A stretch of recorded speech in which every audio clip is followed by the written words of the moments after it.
Our government shutdown watch is now at 26 hours and a few seconds. What's going on right now in Washington is that the House has passed a short-term funding bill to keep the lights on for the federal government, and the Senate is still talking it out.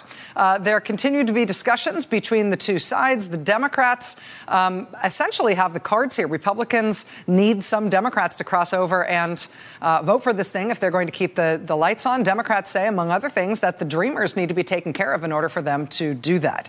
One thing to watch here, if there is going to be a federal government shutdown tomorrow, I mean, anybody can tell you one way or the other how they think it's going to go, but we just have learned that the president is going to Florida.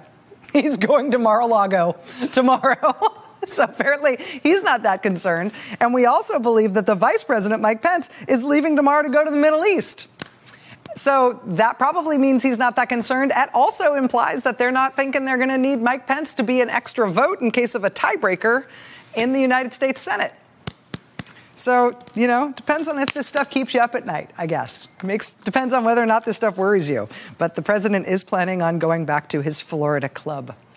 That does it for us tonight. We'll see you again tomorrow. Now it's time for The Last Word with Lawrence O'Donnell. Good evening, Lawrence. Rachel, do we know in the reporting tonight that whether the president is going to Florida at the request of Mitch McConnell and Paul Ryan, in the belief that this can only work with him out of town? Mitch McConnell, as this gets to be longer and longer days, and they keep talking and talking and talking about this, and it's not getting resolved, and they keep trying to push the Democrats to cave on the Dreamers and all this stuff, Mitch McConnell keeps speaking more and more openly about how he has no idea what the president wants. And so if he's supposed to pass something that the president will sign, it would be helpful if he could figure out what the president wants, but he has no clue.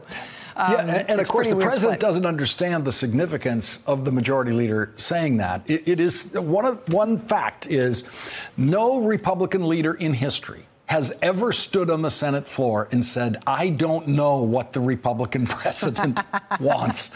You won't find that in the congressional record anywhere. And the reason they use the shutdown willy-nilly, I think recklessly and irresponsibly as a political tactic is because they always hope that when the government shutdowns happen, there will be somebody clear to blame, and it will be happening for a clear reason, right? They think they will make a hero and a goat out of this thing. In this case, they're planning on shutting down the government while they control all branches of governance for something they can't explain that they don't know if they agree with the president about.